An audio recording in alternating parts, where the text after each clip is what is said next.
Happy birthday to me! And by that I mean it is already a week after my birthday as I record this. For this very special day, I'm finally getting the video that's been hanging over my head and giving me writer's block for like 5 months done. Please stay tuned after the video for a couple minor channel updates, and as always, a massive thank you to all the people you see on screen for supporting me. It means more to me than you could possibly know that people are willing to support me like this, and that doesn't just go for the monetary supporters you're seeing right now. Anyone who engages with, follows, or even just watches my content has my utmost respect and gratitude. As passionate as I obviously am about Xeno, I don't think I'd still be doing this kind of thing if I didn't know I had people excited to see my work, and I certainly wouldn't be taking the risk of putting out a feature-length scripted video about a funny mascot guy out there if there wasn't an audience for it.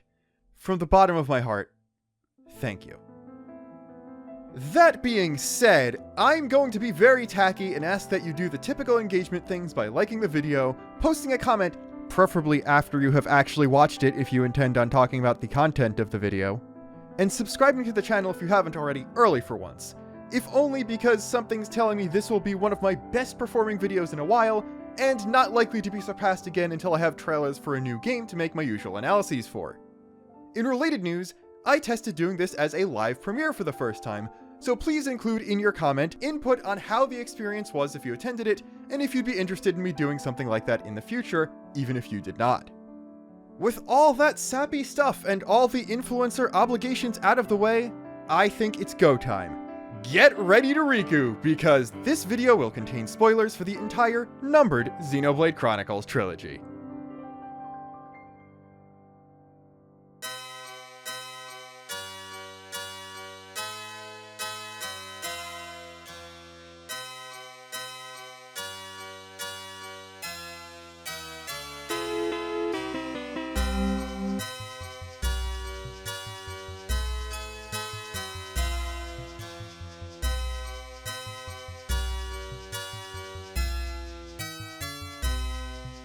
When I find myself in times of trouble, common Riku comes to me, speaking words of wisdom, meh meh meh, meh meh meh.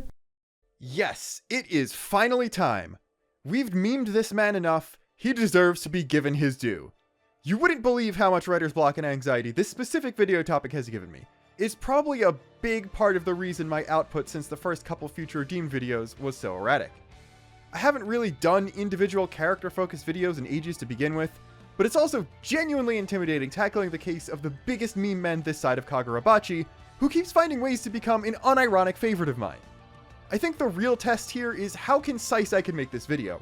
I haven't properly scripted one in a year, and I have noticed that scripted videos are usually a bit shorter than unscripted ones on similar topics. I'm not sure if I can rein myself in on this one. We may be looking at a full Luxon-length video that doesn't have any off-the-cuff rambling in it. Now then, how do we even properly begin to discuss the legend that is Riku Common Variety Nappon? Well, given the fact that he's very closely tied to Origin, I think we'd better start with his origins, as they're a lot less set in stone than you may believe. While the fact that he must be the son of either Riki or Kino is still true, the thing that could really shake things up is his age before Aionios formed. Between the intro and the rest of Future Redeemed, Shulk and Rex only look more run down and tired, not any physically older, and Riku still uses the exact same model there as he does in the main game a millennium later. This can only mean that Origin avatars, which Riku basically has to be at this point, don't physically age while in Aionios, which means the fairly ambiguous age we see him at is also the age he went into the world at. It's pretty likely he and Manana are around the same age, but since we never see her on the affinity chart, we can really only guess at that. I'm inclined to think both are in their 20s or so at least, since they act more like older sibling figures than peers to the teenage main cast, but given how Mio is somehow older than Ethel and Kamaravi, this is only a broad strokes educated guess. This compounds with not knowing the amount of time to pass between Future Redeemed and Aionios, which means there's not a lot to go off of when figuring out Riku's age and early life. The first figure, and I think the one we have to run with, is the usual 25 years I've been assuming for most Aionios related theories so far. I will admit I have no direct evidence of this, only hearsay about dialogue from extras in the opening cutscene, in both Japanese and English, that I've yet to hear an isolated track of myself. The voice lines allegedly imply that the celebration going on in Alchemoth is for Melia being on the throne for a quarter century, as in 25 years since Future Connected and 26 since base game 1 and 2, and this does ultimately make sense given the rest of the context clues. Melia's older appearance in 3 being the High Entia equivalent of early to mid-20s tracks with other characters in that art style, and that progression would also put Ionio's Shulk at 44 and Rex at 41, ages that also fit their designs. If we go with my other theory that only people who were already within the 10 to 20 age range when they went into Origin were incarnated as soldiers through the Flame Clocks, that would make Family Photo Rex in his late 20s or early 30s, which does also make sense with that design. The problem with all of this is that without knowing Riku's effective age, something made much more difficult by him having a typical high-pitched Napan voice and being played by a woman in Japanese, we can't discount Kino as the father. Perhaps even more annoyingly, Riku's fur color also can't tell us anything here. While all of Riki and Oka's kids we see in Xenoblade 1 have fur that makes sense for a biological child of theirs, we already know they're open to adoption, and I could definitely see some of Kino's green being part of Riku's blue. While my Riku and Manana are roughly in their 20s thing may be wrong, I think he has to bare minimum be in his late teens, equivalent physical and emotional maturity wise to the rest of the party, but with a lot more accumulated knowledge and wisdom because he's been that age for 1,000 years. Even this would make the window for Kino being the father very small. Nene is confirmed to be older than him, and in a quiet moment in Future Connected, she discusses Napan maturity with Shulk. She says that Napan tend to have a massive growth spurt over a short period of time between the ages of 10 and 15. And since she doesn't mention it, there may not even be a difference in when that occurs between the sexes in Napan compared to real-world humans. In this same quiet moment, it is confirmed that Nene has had her growth spurt, Kino has not had his, and she still views him as a baby brother, which suggests to me that Nene is either on the upper end of that range, or had the growth spurt between 14 and 15 and is 16 now in Future Connected, and that Kino is obviously on the lower end of that range. For the sake of argument, let's say Kino is 13 in Future Connected. If you do the math, for Riku to even be 18, he'd need to have been born when Kino was 20. This too, though, is not unheard of. We don't know what the Napan gestation cycle is, but Riki in the base game is 40 and has over 11 children. A passage in the Japanese Xenoblade 1 Player's Guide implies that the ones currently living with him are not his only children, and he and Oka have more who are already adults that have moved out. Assuming one is considered an adult at around 18 in Napan society, Riki and Oka must have started having kids in their early 20s at the latest as well. I don't think Riku can be one of those kids at all though, since that would put him at around Shulk's age or even older, which does not make any sense to me given their relationship. Honestly, if it wasn't for the fact that Riku directly states that specifically his father was a companion of Melia's, I would probably interpret him as being Riki's grandson through one of those older kids, as that'd give him a bit more room to be into his 20s, as well as to be born to relatively older parents. As a reference, relatively older parents seem to be a thing in post-story Xenoblade 1 world, as doing the math with Panacea means that she was born when Ryan was 24 and Charla was 27, significantly older than the 20-year-old Kino in the hypothetical I talked about, and again, that was assuming Kino is not as young as he could possibly be, and assuming Riku is younger than I think he is. Speaking of that line where Riku says his father traveled with Melia though, the actual wording may be very important. He starts out by saying, "Dadapan of Riku and Meli once traveling companions," which is where all this Riki versus Kino speculation comes from, but then follows it up with, but it long story, so Riku rather not tell." This part is the real kicker to me that makes me think Riki is his father after all the justification I just made for it potentially being Kino. Riki was Melia's traveling companion for a lot longer than Kino was, and I would struggle to call Future Connected a long story. Most of that adventure was about fighting fog beasts too, something Matthew is familiar with, so that's one less thing that would be complicated to explain to him. While he could be as young as a teenager, I do think Riku is at least a little older than that, so that, coupled with his father's exploits being a long story, says to me that his Datapon is Ricky, either adopted or biological, and he was born a couple years into the time skip between Future Connected and Ionios. He likely grew up as a slightly older friend figure to the other party members' kids like Nicole and Panacea, and probably looked up to Shulk similarly to how his older brother Kino was already starting to during Future Connected. I would guess that among his siblings, he was close to Kino specifically, as they would both be younger boys, potentially both adopted. Kino seems to be rather technically inclined, they both end up fighting using guns, and they even share elements of their silly Napon dance idol animations. According to the Pond Specters, Frontier Village is still around in the post-Zanza world despite that part of the Bionis very obviously being underwater, so he probably either grew up there but visited Alchemoth and Colony 9 a lot, or was raised in the colony itself, since it seems like Kino and Nene weren't just on a visit there when they first snuck onto the junks. As much as I want to bring this conversation into Ionios itself now, we need to discuss how much of Riku's entire deal was in place before it ever came into existence. The Ultimate Hammers, for example, have no known history other than being able to work Origin Metal, but Riku states that his came from his Master Pawn. In the base game, this doesn't really indicate anything, but now that we know he was talking about Melia, this gets a bit more interesting. A tool used to manipulate Origin Metal, handed down to him by one of the heads of the Origin Project, could mean that it wasn't part of a plan devised to help overthrow Mobius, but actually just a hammer used in the original worlds to help build Origin in the first place. The other 6 of the 7 legendary Napon are on the affinity chart, and all have the listed age of question mark, question mark, question mark. While Georgie, Panacea, and Linka do have actual listed ages in Future Redeem's community menu despite being avatars, all Napon, Riku included, have the same question mark, question mark, question mark.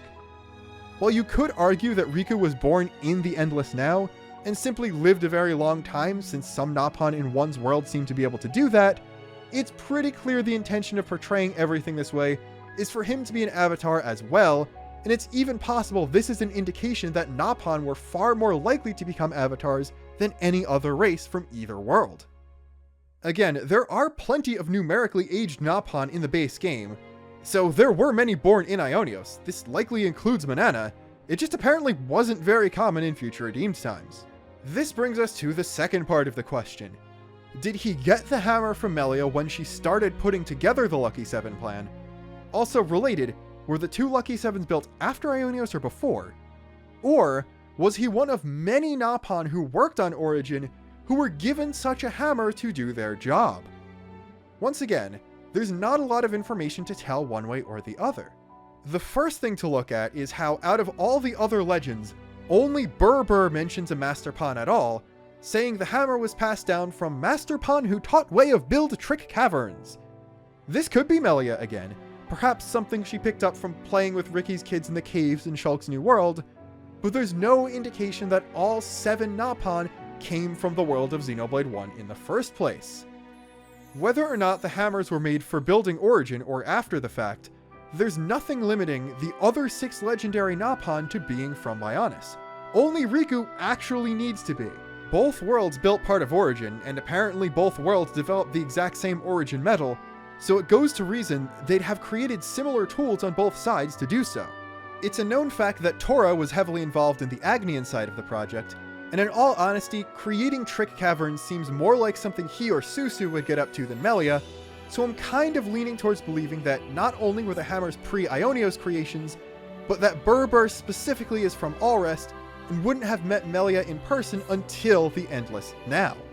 I also think that design-wise, the hammers fit a little bit better with the aesthetics and technology of Frontier Village and Tora's home lab in Toragoth than they do with any of the consistent aesthetics in 3, even if the symbol on them is similar to that of the Ionios Napon caravan.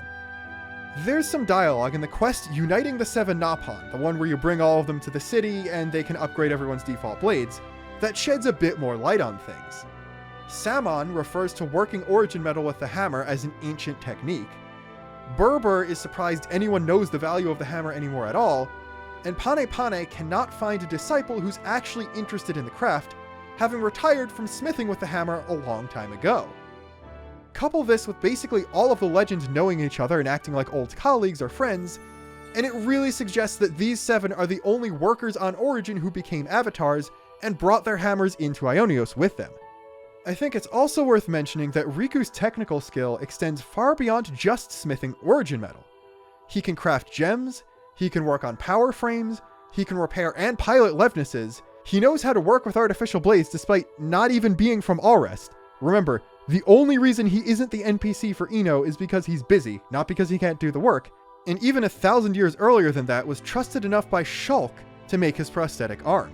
While the first few could be explained away with just having centuries to learn all that and needing a job to not arise suspicion from the Kavesi consuls, the last one suggests to me that engineering is some kind of a main focus for him.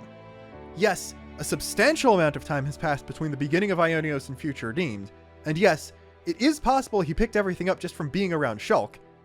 It seems more likely to me that any love of machines came from Shulk in the original world, and he'd already been a confidant and co-worker of his before Ionios started, almost certainly working closely with him and Melia on the initial designs and important bits of Origin's Kavesi half.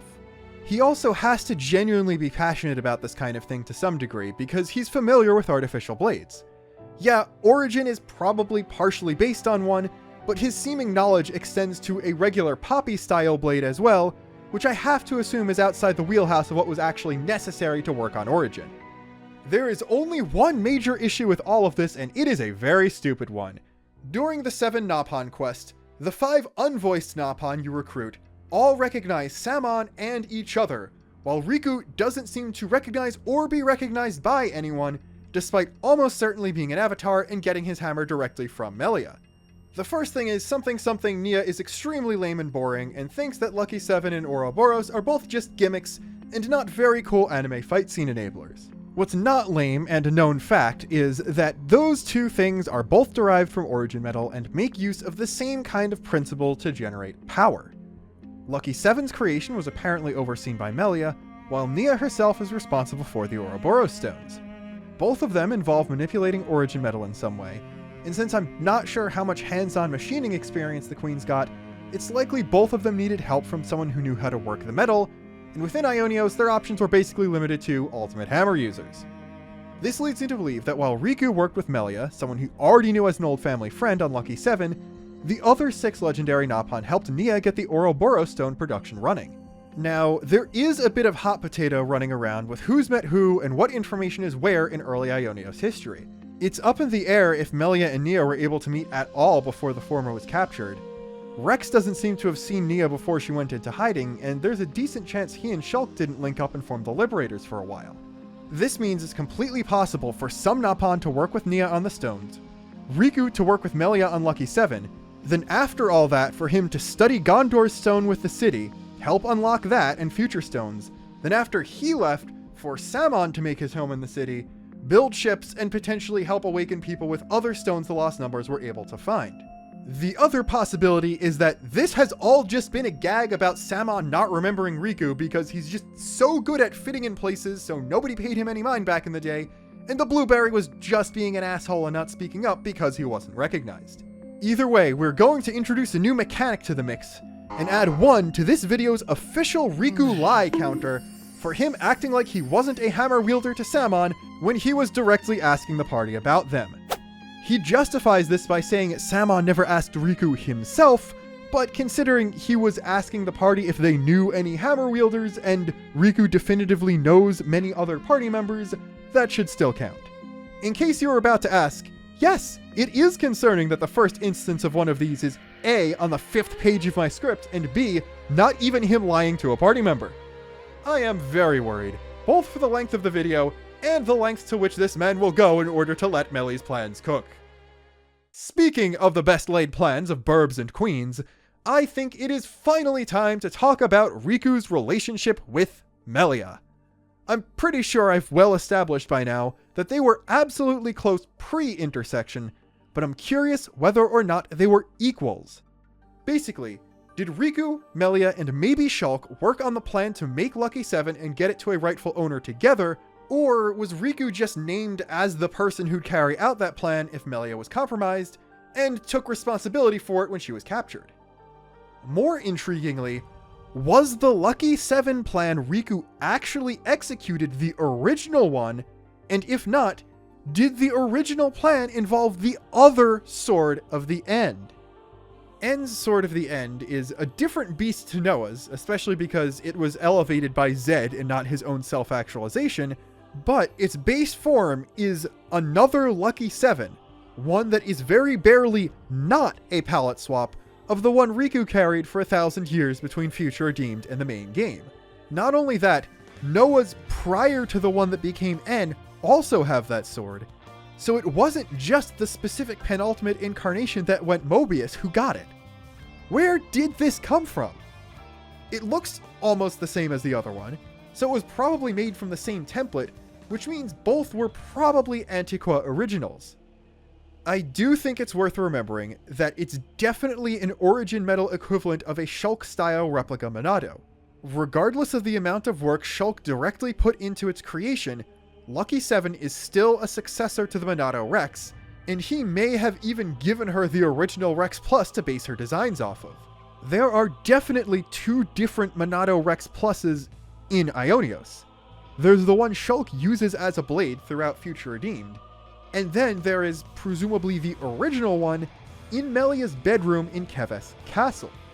Now, I have to assume that after Melia was captured, Keves Castle was more or less immediately taken over by Mobius, and Shulk uses his Rex Plus more or less directly before he goes into Origin, so the one in the castle and the one he can summon can't really be the same weapon, which means there is a good chance that either the original Rex Plus couldn't be retrofitted to work with the Iris system, or Melia asked for it specifically, and then he made a second one so he could still fight. Just the fact that this works timeline-wise backs up what I'm saying about both Lucky 7s being derived from Shulk's replica Monados. While it would be cool if Riku made Lucky 7 himself after Noah became En and the Black Sword was lost to Mobius, he does tell Matthew that Melia herself told him to hold on to it to entrust it to its proper owner, and she must have been captured several Noahs before En. This largely answers the first question I posed. Riku was a close trusted friend and advisor, but he was working under Melia, and she instructed him to carry out the plan. One big question still remains though. What was the actual plan? We know that the finalized version actually carried out was for Riku to give Lucky 7 to a worthy wielder, get that wielder to an Ouroboros stone, and follow that group of 6 Ouroboros to finally destroy Mobius, but this must have been what the plan became after its original form died to contact with the enemy. We don't quite know what Neo was doing at the time besides having made at least one early Ouroboros stone, and Shulk and Rex may not have even been incarnated yet, but we do know Melia was at least somewhat involved in it if she got captured. More importantly though, I think the earliest incarnations of Noah and Mio were also involved. The very first past life shown in Noah's flashback shows the two of them and some other lost numbers or liberators activating the first known Ouroboros stone, earlier even than the Future Redeemed one on display in the second city that Monica claims was the OG.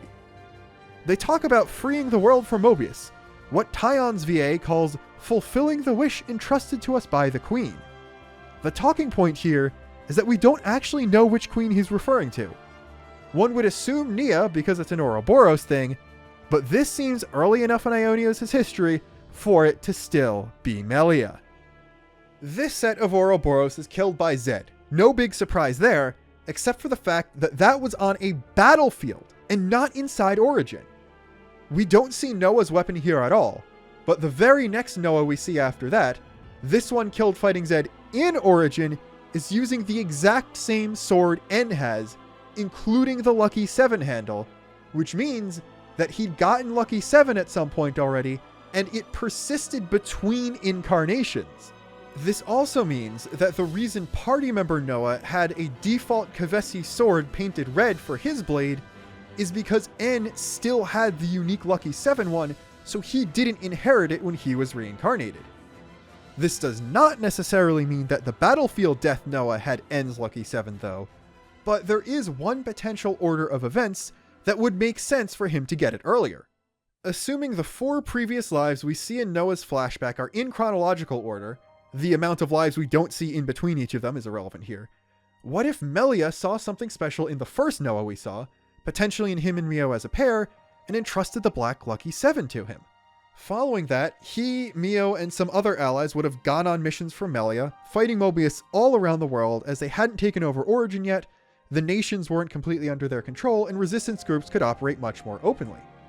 Of course, if anything like this happened, Riku was probably an ally at the time as well, especially if Shulk wasn't around.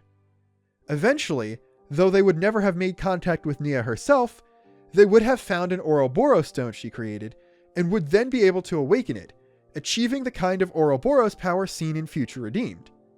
This would then lead into the scenes we see. Without knowledge about the limitations of their power that the player and even later generations of Ouroboros have, these 6 think it's now possible to complete Melia's final mission and take out Zed for good. This attempt fails, and they're all killed by Zed on a battlefield that also saw countless Kevesi and Agnian dead, with Noah, possibly even the first Noah in Ionios, perishing last. Seeing how the next Noah we get to witness dies confronting Zed within Origin instead of on a battlefield, I think it's pretty likely that this loss is also what resulted in Melia being captured, Mobius gaining full control of Origin, Nia making more stones and more stealthy operations, and future Noahs reincarnating with the Black Lucky 7 already inside their blade, until Zed finally gets the offer to join Mobius to stick with the incarnation that fathered Gondor, just in time to fight Alpha in Future Redeemed. Eventually though, the regrets of N and M became powerful enough for Origin to birth Noah and Mio from cradles one final time, and since there's only one Black Lucky 7 in the world, which was still being used by N, that last Noah's blade was the generic Kevesi sword, albeit a red one because male Xenoblade protagonist. Something with the broad strokes of what I just described happening actually could clear a few things up. Melia can't have seen anything special in Noah pre-intersection, or he'd have been invited to the celebration in Alchemoth instead of chilling with his friends in the town outside. In Future Redeemed Chapter 4, Riku says that the form, the original form of the Ouroboros stone, was made by both queens together, but that it was imperfect, which led to Ouroboros power lacking and Melia being captured, so Nia had to go into hiding. This really fits with what I laid out, and could even make the line about the Queen's wish a mistranslation due to incomplete information and/or the ambiguous nature of plurals in Japanese. Maybe the generic Ouroboros guy voiced by Taion in the dub was actually referring to the wish of both Melia and Nia, and the queens had actually met within Ionios prior to the end of the base game. We also need to examine the dialogue after the important scene where Riku shows Lucky 7 to Matthew and reveals his connection to Melia. In it, he says he'll bank on the city's hospitality for a long time and continue to work on the stone, but after that, maybe insinuate self into Keves for some little time and wait. His response when Matthew asks for an explanation of that is, "Answer will become clear in fullness of time." This is ambiguous and evasive enough, despite him having a clear plan in mind already, that it wouldn't hurt for Matthew to know, for this to count as Riku lie number 2, but that's not the important part. Before Alpha was even defeated, Riku had plans on taking Lucky 7 and living with Keves, a plan he describes saying, "All that Riku say, Riku mean for deep, deep future." The only real explanation for this is that he already anticipates there to be another Noah he can give Lucky 7 to, and even some potential inkling that it will take a long, long time for him to be born. While yes, A has the line in the ending about everyone's feelings coalescing in the future, be it tomorrow or 1,000 years, there's zero indication Riku ever talked with A about anything like this. It makes sense for A to have premonitions hinting at the main game being a Trinity processor core and all, but how does Riku have any idea about this without having talked to A to our knowledge? He probably didn't even get this from Melia, since she was probably captured in the same battle the first Noah died, so there wasn't really enough time for that conversation to happen, and she had no way of knowing A Noah would become Mobius eventually anyway. Then there's the fact that even Matthew is able to taunt N with the idea that the future person who stops Mobius could be N himself, and I don't think that guy is capable of enough independent thought to figure something like that out on his own. So, did Riku gaslight Matthew into saying that? It's out of character for A to do, so that can't be an explanation, and Riku is the Satan Uzuki of Xenoblade 3, so while we can't really add this to the lie counter, Riku was the keeper of Lucky 7 at the time, so it is still a certified Xenogame asshole with a katana moment. I know it seems like this was all a big diversion away from the point of the video, but nope, we've got an entire second Xenoblade 3 theory about Lucky 7 embedded within this bigger Riku analysis. I think it's very likely that Melia, Riku, probably some other Nappan, and maybe Shulk made multiple Lucky 7s to combat Mobius at the dawn of Ionios, as well as collaborating with Nia, Poppy, and their Nappan allies to build the first Ouroboros stones. I think the silver Lucky 7 was a prototype and the black one the completed version, as Riku says important people to Melia are inside the silver one, and it would make sense for their first attempt at an origin metal weapon to use souls the creators are familiar with. There's also the implication that End Sword of the End contains some Logos power, which would kind of make sense to be something that was only in the sword you would want to actually give to a chosen user, though that could have just been something that manifested during the Alpha fight. Regardless of when the Logos stuff happened, that chosen user of the Black Lucky 7 was of course a past version of Noah, who was selected by Melia for unknown reasons, though likely the same ones that make him a good hero several incarnations later, and possibly his connection with Mio and the potential for a powerful Ouroboros duo.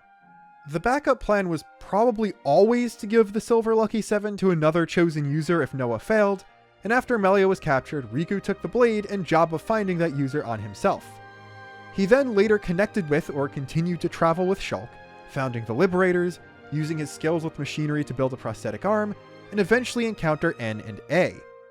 Through a combination of this, remembering Melia's advice, and probably consultations with Shulk, Rex, and A, he chose to carry out the backup Lucky 7 plan by ingratiating himself into Keves and waiting, as something about the sadness in N's eyes indicated there was a chance another Noah would be born into the world. We're going back in the timeline a little bit, but I also believe the whole Nappan non-interference pact with Mobius was made as a result of the battle where the first Noah died and Melia was captured, which is yet another instance of Mobius being responsible for their own downfall, as this is what allowed Riku to join Colony 9 in the first place.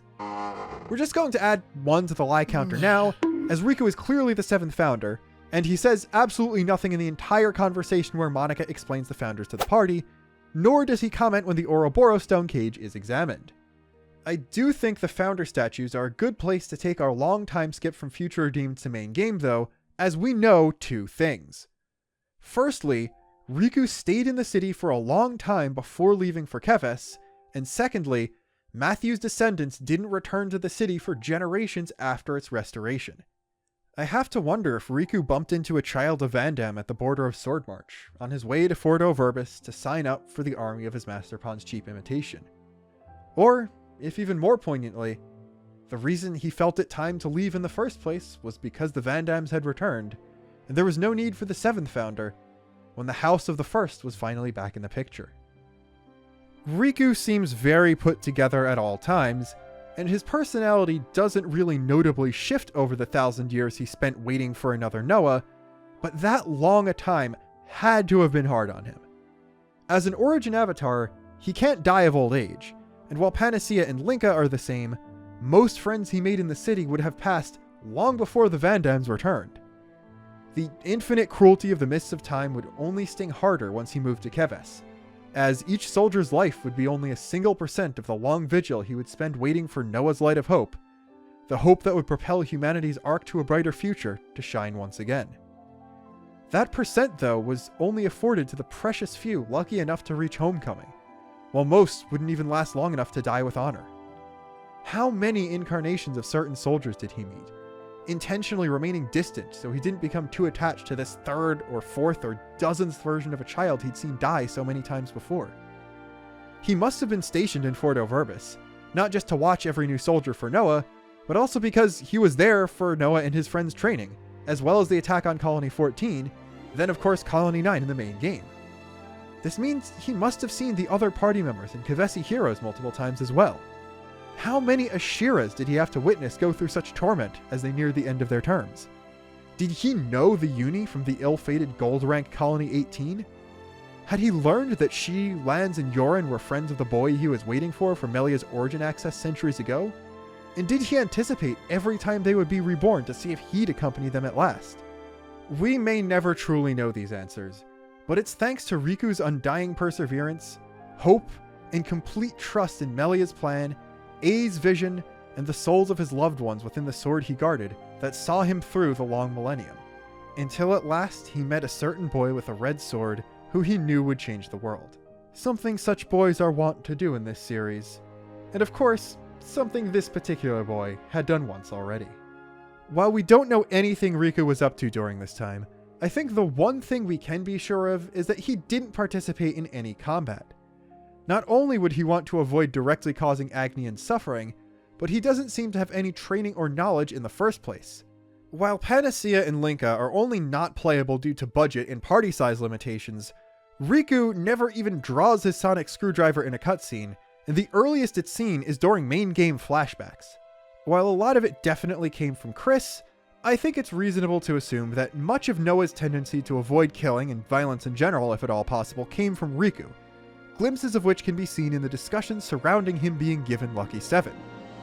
It's likely that Riku wanted to make sure this final Noah had as many things keeping him on the straight and narrow as possible to avoid another end situation. I doubt he was actually able to do this, but instead of simply hoping his friends from the original world were incarnated with him, he may have even rigged the cradles once he heard there'd be a Noah to ensure they'd all be around. As for the sonic screwdriver itself, I doubt there's a big backstory for it. He didn't have it in future redeemed because he was using Liberator and Shulk tools, but either made this new one himself or had it assigned after working with Keves. He's on or at least near battlefields when Noah's unit fights, so I'd wager he was required to have at least some kind of weapon for self-defense, though due to the arrangement the caravans had with Mobius, was not allowed to actually fight unless necessary. He'd pick up vague concepts of things like tactics, marksmanship, and swordsmanship just by being around Kevesi soldiers in basic training, but other than that, he likely remained a peaceful mechanic until Noah finally arrived. It's admittedly kind of weird to describe the main game of Xenoblade 3 as being post-time skip, especially since in reality 0 time has passed, but I guess it is the best way to explain things when going from Future Redeemed to main game. Anyway, the first time we see Riku post-time skip is when Noah's gang visits him to get him a new weapon for the trial against Garvel's team. The conversation is familiar in tone, so they were clearly acquainted with him already. Noah's training non-blade sword is noted to be a Nopon weapon, so my assumption that some Nopon have them for self-defense seems valid, and it's likely that soldiers use Nopon-crafted ones as practice weapons until they can manifest their own blades. It's not hard to guess that Riku was the one these four had gotten their old Nopon weapons from, and he would obviously be making sure he was assigned to Noah for everything possible as soon as he knew he would be reborn. I don't want to just summarize every main game cutscene Riku is in, but whenever he speaks up about something relevant or lies, I'm going to have to describe at least a little bit. The actual interaction with Noah and speech about the nature of power, not being selfish, and old advice from Riku's Master Pawn is mostly Noah character building. From Riku's side, it's pretty clearly just him testing to make sure this Noah is as good as the others, and doing a little nudging to make sure he doesn't immediately go the way of N, but that's not what we're here for. When explaining what Lucky 7 is to the kids, he calls it a magic sword that was forged by 7 Nopon over 7 years from 7 types of steel. You might... Jesus and a half. You might think I'm about to tick the lie counter up several times in a row, but that's, unfortunately for you who probably want to see a big number, not the case. There's always enough ambiguity in describing how Melia made the sword for it to be reasonable for her to have simply designed it and done the whole connection with Origin putting souls of her friends and family in it thing on her own, but the actual forging of the metal was done by Riku and 6 other Nopon with ultimate hammers. There's also no time frame for the creation or exact explanation for what Origin metal is, so it's entirely possible there are 7 steel alloys that go into it, and it took 7 years within the Endless Now to turn all that into a sword. On top of that, its Origin soul power thing is something that would be considered supernatural by the standards of first and second term Kevesi soldiers, so magic would be an appropriate word to describe it to them. Does that mean Riku's in the clear now? Of course not! He says, "No other sword like it in existing," to the second version of the same guy he's tried to pawn a Lucky 7 off on, so we're still incrementing the counter by 1. While Riku is present in a couple more Overbus flashbacks, as well as the Colony 14 one that introduces young Ethel, he doesn't actually speak in any more of them, so we can finally start on main game present day chapter 1. Here we can see him doing his common variety Nappan shtick on full tilt, blending into the background of Colony 9 and only really being a slightly more unique NPC barring his very unusual model. The first time he speaks at all is in an unvoiced cutscene. The first voice line he has is immediately beefing with lands and building himself up, with his third already encouraging the party to follow Noah's intuition, and honestly overall, Wamba is built up as a more major character than Riku is until his death. Interestingly, Riku does warn Wamba to keep his guard up lest he fill someone else's flame clock. This is obviously just foreshadowing, but the interaction comes right after Colony 9 gets new marching orders to recover what ultimately turns out to be the Ouroboros stone. The generic pre-Xeon commander guy uses very specific wording that implies the target isn't necessarily Agnian, which is probably more than enough for Riku to realize that it isn't just some new scrap with Agnes. The warning he gives then is all the more potent, since he's probably aware this could involve conflict with the Lost Numbers or Mobius, and it does end up being both, with Wamba unfortunately not making it out. Riku conveniently just isn't present for a lot of the scenes at the climax of the chapter. He mostly vanishes when Noah goes to confront Guernica, only appearing in a couple wide shots where Manana shows up for the first time, and only permanently appears in scenes again when Wildride is gone and the old man is being laid to rest. Very convenient that he wasn't present for this Ouroboros awakening and left this new Noah and Mio to figure it out on their own, despite probably knowing the first Noah and Mio to get Ouroboros power and being present for the first true interlink. Surprisingly, Riku doesn't subtly try to push the two parties into staying together, but once they decide to go back to their colonies, he does try to speed up their leaving the battlefield, likely to ensure they're out of there before a Mobius Day Patrol returns. He doesn't seem to be expecting B to control the soldiers of Colony 9 when they return, only lamenting his own tiredness and commenting how hard it must be to subdue soldiers without killing. I'm going to use the big introduction scene once both sides return to Alfedo Valley as a blanket acknowledgement that Riku will frequently not speak up while the kids are discussing something, standing back and letting them figure things out on their own. This isn't just him not wanting to blow his cover. The entire point of the plan is for the next generation of young people to seize the future themselves, and being directly guided by Riku won't exactly help with that. He'll pitch in with suggestions on smaller things like side quests, and to make sure they don't outright march to their deaths, but other than that, the future is theirs to decide. When everyone is giving their name, occupation, and hobby, he does do one of the funniest non-lies in the game, saying he was head of maintenance and crafting in Colony 9, which is objectively correct, but far from the most interesting thing about him or his most important job title. I don't think calling the kids his attendants, or even the popular Guy Pon line that's the first thing we hear out of his mouth, really mean anything other than that his sense of self-importance is probably raised by not being able to talk about how cool he actually is, and that knowing Ricky's comments about sidekicks and how Kino picked those up from a young age, stuff like that runs in the family. Outside the previously discussed flashback where he gives the young Noah Lucky 7, Riku barely speaks at all in Chapter 2, so we can actually skip all the way to the required Yumsmith unlock quest in Chapter 3.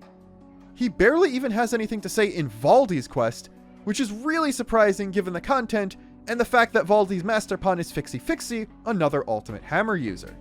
In fact, the only other times Riku really talks in hero quests are when there's a technical problem that needs to be solved, to roast Kite in Xeons, and the Yumsmith Ascension quest, which is almost entirely a Manana story, so we mercifully only need to talk about this one and can ignore hero quests for the rest of the video.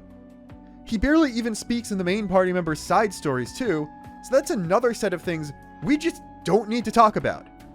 There's not much to say about unlocking gem crafting either, as he literally already said he was a crafter back at the colony, and we've seen him hone that skill 1,000 years ago.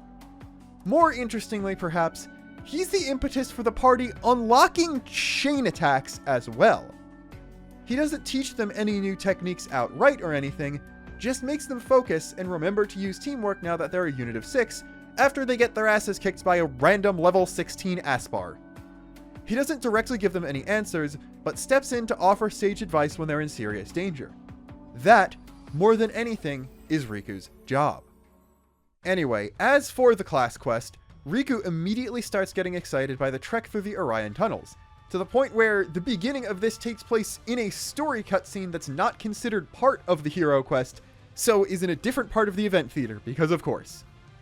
While he's clearly comfortable with the party and good friends with the Kavesi trio, this is the first time we really see him get excited about something on his own. He clearly likes his job, and his love of treasure does feed into that, but this is the one real time we get to see him have an actual hobby outside of work, and it's kind of adorable. Honestly, while he doesn't change too much between games, Riku is a little looser and goofier in Future Redeemed, while he's a bit of a drier snarker in the base game, so I think the weight of the job and the years is beginning to weigh on him, so it is really nice to see him let loose a bit and enjoy himself. Really, he's so excited to explore and find treasure that he's the only character in the main game plot actually playing an RPG, while the rest are having constant existential crises, the likes of which Riku's been dealing with for centuries, so he definitely deserves his moment here. It's evident in a few other conversations before now, but becomes way more obvious in this quest. Despite all he does, Riku has confidence issues that seem to stem from not being able to fight. I don't think he was actually offended by Matthew naming him last out of the founders, but he is still the only one of them who wasn't a combatant either. While it is Manana who vocalizes feeling like she's a burden, Riku too clearly feels this, and not only relates to, but also deeply cares about her already. Right before she says that, he mentions that he would hate not to lend any support because he can't fight. He thinks that he's not actually helping even after all he did and sacrificed to get Ouroboros to where they are now. In the treasure chest tutorial back in the first chapter, Lanz teases Riku asking if he wants to join the front line. Noah tries to get him to calm down and go easier, and while we never hear Riku's actual response to this, it must have hit close to home. In camp dialogue, he's even very defensive about being the gem crafting guy when Lanz asks if he and Noah can try doing it once. This is a cute reference to most people just using Shulk and Rein for all their gem crafting needs in Xenoblade 1, and potentially even to Rein and Ricky's combative relationship, but also shows that Riku really values having his thing that only he does and is vital to the party functioning the way it is. Despite having multiple his things, though, it looks like he still feels inadequate.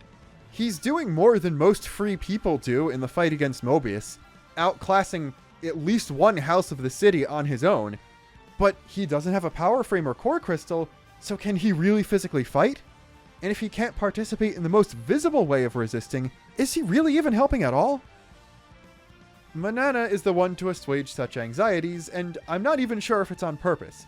She's just being herself, and as such is making Riku focus on keeping her safe and in line, which means he's distracted enough to not focus on his own self-doubts. Plus, they both do learn how to pitch in and work together to fight in this very quest. Manana is excited about the possibility of the two being able to interlink, and Riku equally dismayed to report that it isn't possible, which he would know for certain because of his Ouroboros stone expertise. Unlike him though, Manana is a bit more proactive, and tries to fight off the next monsters the party encounters, succeeding but putting herself in a lot of danger to do so. Riku is tsundere enough to somewhat mask his extreme concern, but everyone of course sees through that. I'm sure a big part of Riku has wanted to do something like that for a very long time, but his responsible side kept winning out, since he knew that if anything happened to him, Mobius would be that much closer to complete dominance. Funnily enough, Riku claims that Manana's self-defense pot isn't a real thing, and Senshi aside, this is one of the few things he didn't lie about, he's just objectively wrong, but this is only because the pot was invented by Tempapa, a different legendary Nappan, and almost certainly after Riku had last seen him, if they'd ever met in the first place. After all that, Riku is allowed to go back to having fun looking for cool rocks, but it just keeps coming back to his sense of importance and responsibility for everything. He keeps trying to justify his love of ores and gems as being necessary for the maintenance that's keeping all the fighters alive, and he's not wrong with that, not to mention all he's done as a guide and in the background to set all this up in the first place, but he can't seem to admit that he just plain likes doing this stuff too. Senna notices all this and points out how much responsibility he gives himself, and Riku just immediately pivots to saying that he's said too much. He doesn't just have these hang-ups, he doesn't want anyone to know about them. This could be because he's not comfortable being that vulnerable, and that is probably part of it, but I also think he just doesn't want to bother people with worrying about him. Worrying is his job, especially when it comes to Manana, who he begs to throw away his treasured gemstone when it gets them both cornered by monsters. Funnily enough, the pep talk she gives him has shades of the one he gives Noah when he awakens chapters later, as both are about giving up too soon and not trying every possibility. Riku is always the one to hype up other people, except Kite and Lance, and draw out their full potential, and Manana is the one to do that for Riku. Taking inspiration from, weirdly since everyone's interlinked by now, just Noah and Mio, they combine their strengths and based on gameplay, are able to put in just as much work as many colony commanders. Realizing he can actually fight and contribute that way seems to be a big confidence boost for Riku, as he immediately starts posturing about how he's a superior Nappan and how the Nappan have never lost it. I think he's a little excited to be able to take the battlefield like his relatives Riki, Kino, and Nene did, not to mention Shulk and Tora. If many of his family members were fighters, and his mentors were fighters and tech guys at the same time, not being a combatant himself must have really weighed on him, so realizing he was capable of being one must have been a massive weight off of his non-existent shoulders. Of course, once people start praising him a lot, he goes tsundere again and claims he's just doing his job, but it's only really us players who are re-watching the scene with added context of the rest of the game and Future Redeemed who know how big a job that really is. It's also very cute and heartwarming to see him gushing about having a work table covered in random crap after the Colony Lambda fight. You know what? Maybe he's right. Maybe the best part of adventures is just the random stuff you pick up along the way. In order to prove this, I am going to take a brief intermission from the video, go out and find a stick. So I'll see you in a minute. Haha, joke's on you! You thought I was going to cut away to something stupid. No! Editing! It's been 26 hours since I recorded that last line anyway. Moving on, in Chapter 4, while Manana carries most of the conversation from the Nappan side, Riku is the one to introduce the concept of the supervillain pawn, once again nudging the party in the direction of viewing the entire world as an enemy and not any individual. He also gives Lance a talking to about him wanting to use the Lucky 7 on Yorin, not just admonishing him for failing to respect the sword's power and wanting to go behind Noah's back, but also for assuming Yorin would be an enemy in the end in the first place. This doesn't come back around for a very long time, but ultimately Lance has the biggest role out of the Kavesi trio in breaking through to Yorin at the fight in the Cloud Keep, finally getting him to turn on D, and I'm not sure any of that would have happened without this seed getting planted here. Also in this chapter, I think it's fair to interpret him not knowing everything about Keves Castle's layout very charitably. While he almost certainly worked on converting it from Alchemoth into its current state, he hadn't been there for several years by this point, and they clearly had to do renovations to support the construction of the Annihilator. I doubt he'd have intentionally brought everyone to the throne room on purpose either, or made the escape as close as it was. Everything they learned during this altercation would have just been explained when they reached the city anyway, and the only reason they survived this fight with N so early on is because of the intervention of the Lost Numbers, something Riku couldn't possibly have predicted. Interestingly, Riku seems just as surprised as everyone else when Melia is revealed to be a robot, despite not needing to put on an act since nobody was looking at him in this scene. He clearly knew she'd be a fake, but seems genuinely surprised to learn she was a machine, so this can't really be considered a lie, at most one by omission for not immediately saying she wasn't real when she first showed up, which would have probably just confused everyone anyway, and it would make more sense to let them find it out organically than making such an allegation. Also, it is somewhat implied that the fake Nia is a flesh and blood human, something that Riku would most likely have known about from just prior to Future Redeemed, so he had good reason to suspect this Melia wasn't just a bot. Chapter 5 is fucking hilarious, and this may just be the only context in which one can say that. Riku has a grand total of 15 lines in this entire chapter, and half of them are chastising Noah for giving up in the very last scene. Discussing that scene and what he's trying to accomplish in it is very redundant at this point, which means the entire analysis of Riku in Chapter 5 is going to be sending the lie counter through the roof by pointing out every time he doesn't speak up about something he definitely knows during the introduction to the city. Just to start, I could have added this a long time ago, but Riku was there for the establishment of the second city. He should know exactly where it is and how to get there, but just lets the kids figure it out. He also doesn't say anything about the lost numbers, not saying that the city consists of people like Guernica and that they have Ouroboros power, and not even to reassure the party that they're not an enemy when they're ambushed at the base of the sword. When the party gets to Sword March, they don't even actually know what the city is. Prior to actually making it there, the closest anyone gets to actually guessing what the city is Uni saying, when Guernica talked about it, it kinda sounded like a colony, ellipsis question mark. So yeah, what even was Riku's plan to get them into the city in the first place? He probably knew where the secret entrance was and how to operate that stuff, and there's a good chance he could have just spilled everything if he needed to at that point in the story. But if they waltzed into the city with uncovered Ouroboros irises, they would be obliterated immediately by the entirety of the lost numbers, because that's obviously an invasion of some sort. And then Mobius would be able to pinpoint the city's location, and it would get destroyed before they had a chance to escape the Mechonis' sword, like they were able to later in the story. I think the best explanation for this is that Riku had simply noticed Shania shadowing the party, realized she wasn't out to kill them since they were in many more vulnerable spots where it would have been easier to do so than just camping outside Sword March, figured something like what does happen was going to happen, sat back, and let things take their course without potentially blowing his cover. Anyway, next up, we have officially made it, Reddit. We got to the funny Chapter 5 scene. The one that I'm pretty sure a lot of you thought most of the Chapter 5 discussion would be covering, when in reality it's like one script paragraph. This time, Riku pretends to be surprised by something he already knows about yet again. The fact that babies exist, so +1 lie, and that's even before the actual sex ed lesson starts. While the doctor is clearly explaining human baby making here, and there's a decent chance Manana was legitimately unaware, Riku comes from a culture that doesn't obfuscate knowledge of this kind of thing, and we have every reason to believe that Nappan reproduce by doing the sex to each other just the same as humans do, not to mention the fact that he is descended from noted frequent sex haver Ricky, so we have no choice but to add 1 to the lie counter yet again.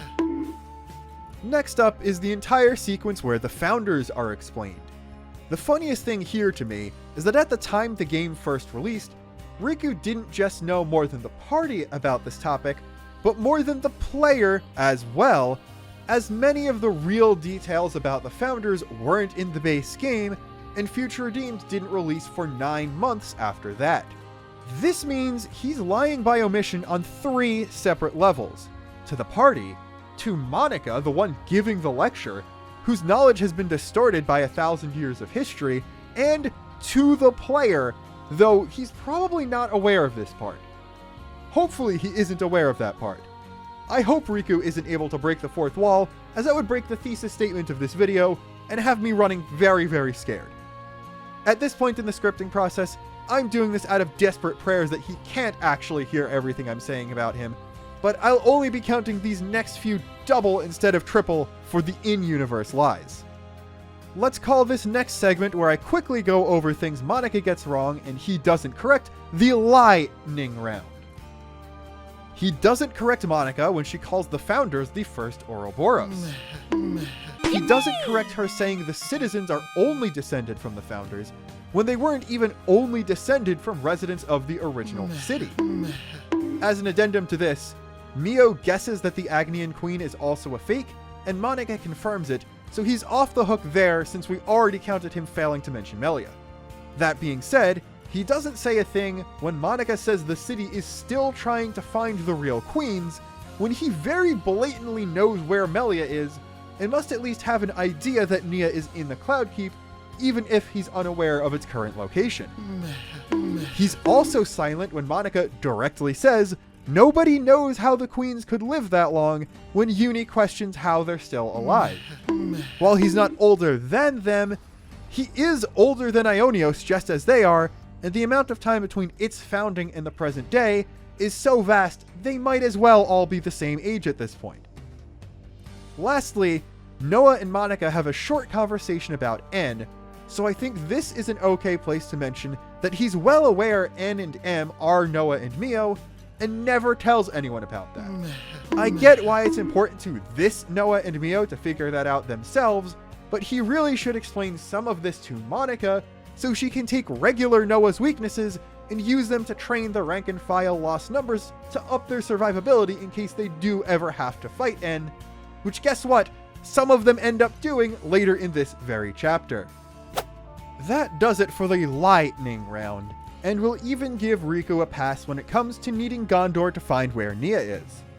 Not only is there a good chance he's only aware of how she's hidden and not where, but Gondor does have a physical key to access the Cloud Keep, and it would be pretty weird if the guy trying to turn this specific Noah into a better hero than any previous version just left her to die.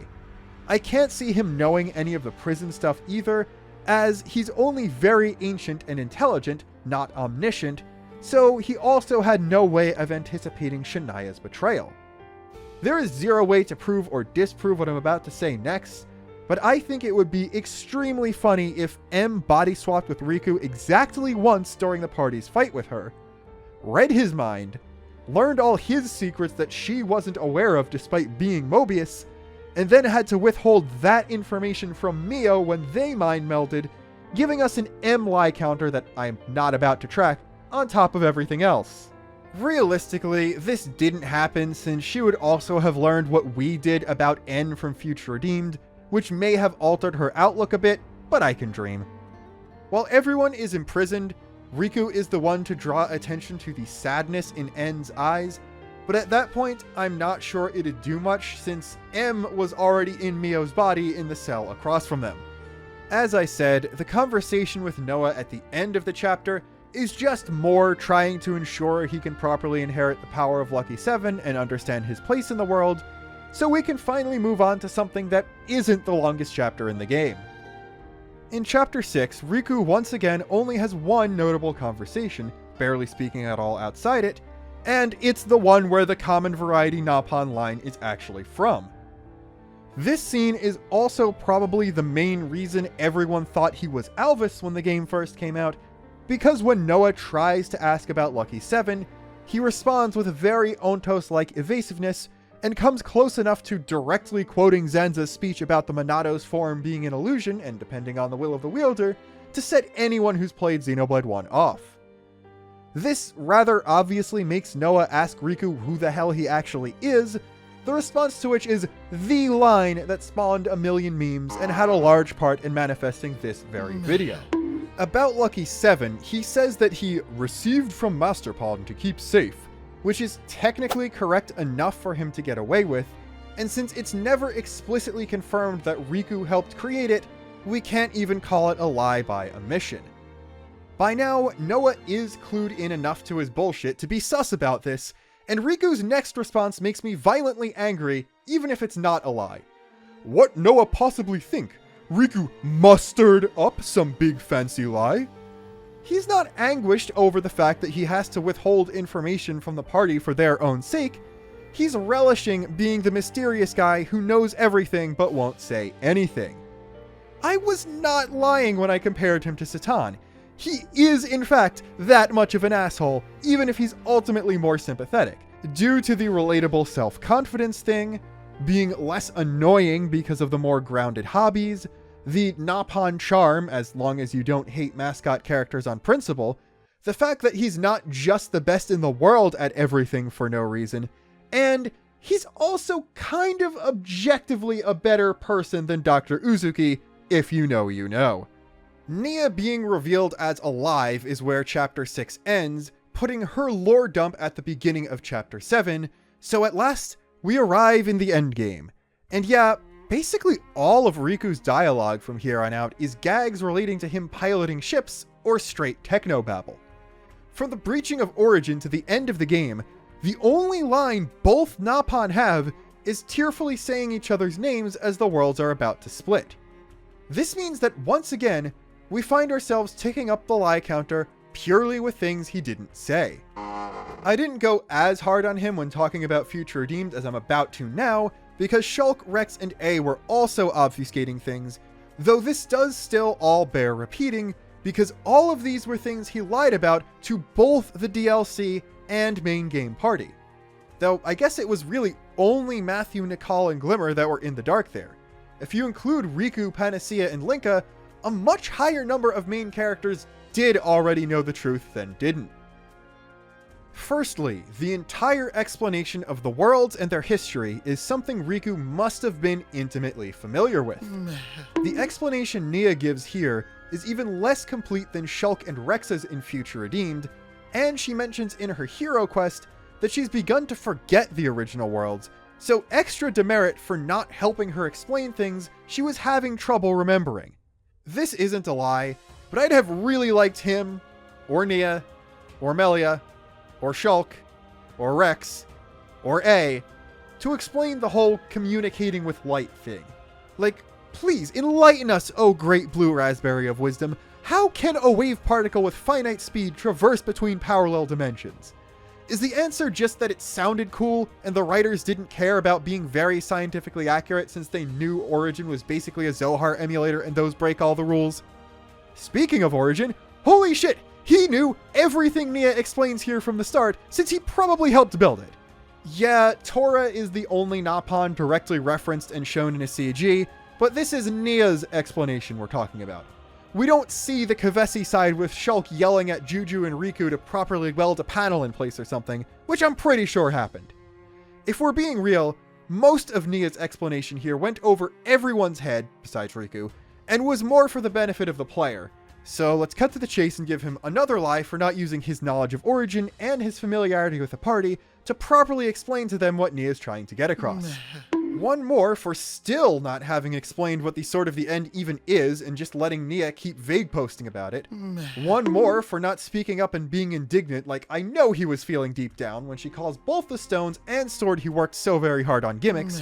And one last one for letting Nia make a fool of herself by admitting she doesn't know how to get to Origin, when not only did he know where it was the entire time, but he was probably aware Samon knew the answer, and probably could have upgraded the boundary himself given the materials. Let's face it, the only reason Samon is involved in the Origin Medal hunt in the first place is because the party had to go back to the city anyway just to pick up the boat, and he'd already done most of the work upgrading it to the bravery by the time they got there. While gameplay-wise, you can obviously pick up Origin Medal besides the 6 parts that this quest is about without knowing what it is from the start, Riku could have explained it was an important resource even if he didn't want to lore dump about where it came from right out the gate. Another lie for that. Just saying, he probably should have gone to Samon behind the party's back the first time he heard about his plans for an ultimate vessel, and gotten the Origin Medal detector then, so they could work on that while they did other stuff. The bravery would be ready earlier, and he could have, I don't know, gotten Nia's piece the first time they went to the Cloud Keep, not only saving the party a trip back right after they left, but also saving her even more embarrassment. Forget everything else I said. This is his real Satan moment. Also, one more lie for making her give them Origin blueprints when he probably knew as up-to-date a version as the one she had the whole time. Anyway, to cap this all off, in Origin-related camp dialogue, Riku says he isn't interested at all in learning how Origin works and was used to create Ionios. This is not a lie. He already knows this, so he'd have no interest in learning again. Never let it be said I failed to give him the benefit of the doubt when it was deserved. It is not deserved very much. I feel like it's a bit anticlimactic about all this, but I kind of only want to add 2 to the counter for the entire Melia conversation. Like, obviously he fails to mention their big connection, but also the only other untruthful thing in the conversation is him not having already given any of the exposition she does here, which is all stuff he probably knew. There really wasn't much else to lie about, since we already counted him pretending he didn't have anything to do with the creation of Lucky 7 a long time ago. She got captured so long ago that any secrets Riku is keeping that we didn't already cover happened after she was sealed away, so funnily enough, there isn't really anything left to mention here. I can't believe I'm saying this, but we can actually move on to the ending. Is Riku being this emotional at being separated from Manana out of character? Perhaps, but only in the sense of it being a side of himself he actively avoids showing to others, as we've well established. Despite his friendship with the Ouroboros, she is the one he became closest to, and definitely the one who is responsible for all the development we see him have in the base game. I think that if this video has shown anything, it's that him caring this deeply and acting this way when it's all over is certainly something he's capable of, even if he wouldn't usually act like it in public. Part of this definitely has to be out of relief, not just that everyone survived the battle and that Melia is free, but that his job is finally over. The one who worked the longest to free the two worlds can finally rest too, but even that is swallowed up in the bitter sweetness of those worlds parting once again. It is worth remembering that, despite all his knowledge and wisdom, Riku is just as in the dark as everyone else when it comes to what's after Ionios. He knows the original Xenoblade 1 world, if he can even remember it well after so long. We know for sure Nia's having memory issues when it comes to All Rest, and he knows how Origin was supposed to work, but that's basically it. Everything from the ending and Nia's quest is everything he knows too. As far as he's concerned, the worlds will be separate again, nobody will remember a thing, and the people of the city, including two of his fellow founders, will only have a chance to be reborn one day. He had no way of knowing the worlds would recombine, and despite all his efforts to build the boy up, I doubt he expected Noah to be able to do whatever the hell it was he did in the ending. We don't know how being an Origin avatar affects his memory in the new worlds, and it's very possible that avatars and children who were born as soldiers feel it differently. Maybe those who were avatars kept all their Ionios memories because they were in their original bodies the whole time, while the ex-soldiers only have echoes of their past lives like Noah, but that's just speculation, and Riku fully believed he'd never see Manana again, forgetting she ever existed. Manana, the person who changed him far more in such a short time than he could change himself in 1,000 years. That is certainly reason enough to cry. I haven't said anything on the exact nature of Riku and Manana's relationship yet, only because their physical and mental ages relative to the soldiers and each other are ambiguous, and really, reading it as closely platonic or romantic has the same effect in the end. I think romantic is a little better for one specific cute possibility way back in their hero quest. Uni notices Riku is blushing when he's concerned for Manana's safety, which can be read as him already having a crush on her. When they're about to start fighting together, Manana specifically says, should become like Mio and Noah, a pair that becomes a couple by the end of the game. A pair that Riku already knows has become a couple in at least 2 past lives. How much do you think his heart was racing for reasons other than the monster attack when she said that? Either way, they complement each other just as well as any of the 3 interlink pairs do, and it's absolutely a shame we don't get to see them kick ass as a Nappan Ouroboros. Perhaps when they're reunited in the new world, Riku will work on a new version of the Ouroboros stone as a pet project that has no upper limit on people bonded to it. Not sure how the memory sharing would work without Origin backing everyone up anymore, but if anyone can figure it out, it's probably Riku. In the end though, we never answered the very simple question you'd expect an analysis of one character that's gone on for this long to answer. Who is Riku anyway? Everything in here was ambiguous to some degree, and the lie counter is sitting at a grand total of 28. And that's only the lies I was able to catch him in. I'm sure the comments will point out plenty more. Ultimately though, the most obvious of lies may have been the closest to the truth all along. Riku is a common variety Nappan. Sure, he comes from a storied family and has a lot of connections to the biggest players in his entire universe, but everything he is, he made himself. He didn't have to learn engineering, he didn't have to work on the Origin project, he didn't have to get close enough to Melia to be considered a trusted advisor. He didn't have to join the fight against Mobius when the time of peace after Xenoblade 1 was interrupted. He didn't have to put himself at risk exposing his small, defenseless, irisless self to the might of human will in a world with no Monado, and he sure as Spark didn't have to take on himself the responsibility of safeguarding Lucky 7 right under the console's noses for 1,000 years. I'm sure there was a way where it could have been left in the city the whole time and given to the leader of each successive Ouroboros team, but that wasn't good enough for Riku. Even after finding Noah, he befriended him and his companions, sticking by as a mentor, a guide, and a reliable mechanic. It is part of his flaw with feeling responsible for everything, but when he says his maintenance is keeping everyone alive, he isn't exactly wrong. The Kavesi trio especially wouldn't be in peak fighting shape without him. Nobody's blades would be as efficient as they are, they wouldn't have the added benefit of gems, and multiple heroes wouldn't even have joined the party if he weren't there. Not to mention the fact that his encouragement is the only reason Noah fully awakened in the end. The party would have been dead several times over were it not for Riku, and as much as he wants to be recognized, he won't even let himself take a compliment.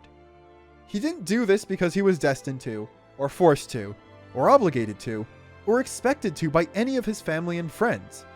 He did it because he knew he could, and because it was the right thing to do. It's a shame Ionios doesn't use the term hero pawn much, because he certainly qualifies as one. Even if he's techier than his relatives, I guess some things do run in the family. Though he's certainly more self-made than Ricky, as he wasn't literally government-assigned superhero. Riku is a common variety Napon who chose to do very uncommon things for the good of the world. As much sass as he gives, he's still clearly a friend to everyone, and as much as I like to make fun of him for lying, all of his actions did lead to the best possible outcome in the end. He's a reserved, calm brooding type who doesn't show outward emotions much, and isn't the best at communicating care to his loved ones. Nothing wrong with that, especially because they clearly love him back all the same. The world would not be the same without Riku. Both worlds would not be the same without Riku. Both worlds would cease to exist without Riku. He's an engineer, he's a swordsmith, he's a gem man, he's a geologist, he's a friend, he's a guiding hand, he's a confidant, he's a schemer, he's a liar, he's a meme, he's an asshole, and he's a hero. Riku is Riku, and that's more than everything we could possibly want him to be. He's not perfect in the same way any of us isn't, and that doesn't stop him from doing great things, even ones that surpass his own insecurities and limits, with the help of someone who's been in a similar place to him and wants to support him. Weird as it seems, Riku is kind of an aspirational figure. From humble beginnings and admittedly powerful connections, rising to be one of the most knowledgeable and influential people in the series, working from the shadows because he can't afford to be found out by some people, and because he knows he's not the boy with the red sword in this story. I think somewhere in the process of making this, he's also become one of my favorite characters in the series. It's probably unavoidable when making an analysis this long for a character you actively liked going into it, but he really is one funky little guy. I don't think Riku is the secret unsung hero of Xenoblade 3 is going to be particularly shocking news to any of you, but after everything I've looked at, it's still the truth. I always love comparing Napon to hobbits. They're both short, silly guys whose origins are never explained, but are always there exactly when someone with their specific point of view is needed to save the world. Riku may just be the best example of this so far. Melia, who I guess is Gandalf in this metaphor, wouldn't even have a 1,000-year plan if he wasn't there to carry out her will. If all we have to decide is what to do with the time that is given us, Riku certainly took advantage of all the time he was given to make sure the world was one that could be given to the next generation, just as the queens, just as all the beloved characters from the last 2 games wanted, and that's something no common variety Napon could ever do.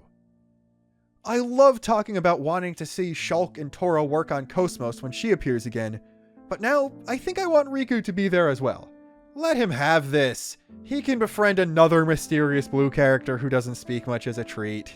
Fun as it is to speculate on that kind of thing though, I think we're at least a year and definitely a hardware generation out from seeing something like it, and I don't really want to make many videos that are quite this long till it comes time to analyze trailers for whatever's next.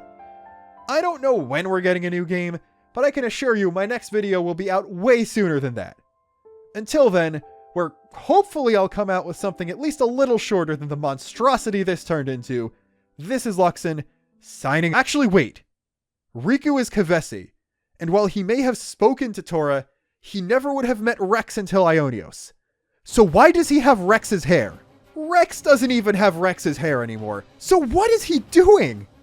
It doesn't look like any other Nappan hair in the series, but he doesn't take it off to go swimming, so it's probably not a wig. Is it some kind of parasitic small urchin that latched on his head when he fell in the salt ocean after slipping on the scaffolding outside Origin? Is this like a Slow King thing, and that's how he became so giga-brained? Is this the secret connection to X I've been missing the whole time? Visigels and Jareds are both noted to be parasitic life forms, and we can all remember being ambushed by a disguised monster in X, so who's to say one didn't slip through a fog rift, make a slightly off disguise as Nappan hair, and attach itself to an unsuspecting Riku? That thing could be carrying anything.